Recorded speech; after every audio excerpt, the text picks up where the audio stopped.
Yan, magandang umaga sa inyong lahat mga ka-idol. Bali, nandito na naman ako sa may sigat sa taniman namin ng gulay. May mga bulaklak na naman itong kalabasa namin, kaya kukunin ko mga ka-idol.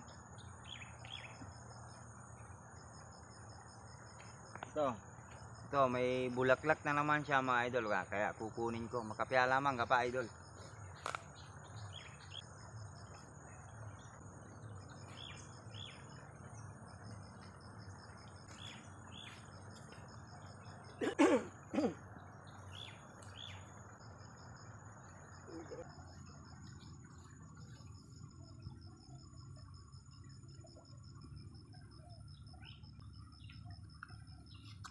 So, ito na mga idol, yung kaunti na naman na ginulay ko plak ng kalabasa. Titingin pa ako dun ng kalanyog mga idol, yung ampalaya mga idol. Maghanap ako banda doon na naman mga idol kung may mga talbos na naman yung mga wild ampalaya.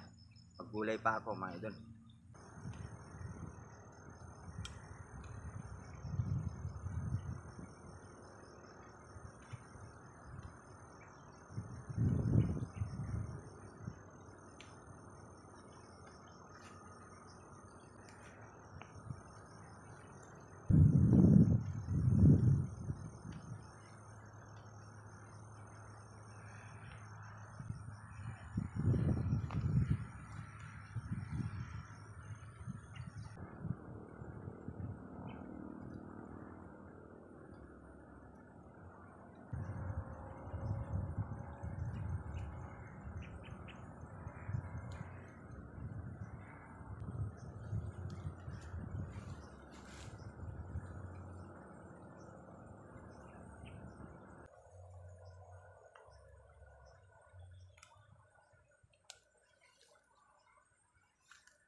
Yan, good morning mga ka-idol. Magandang umaga sa inyong lahat. Bali, ito na pala yung aking ginulay mga ka-idol.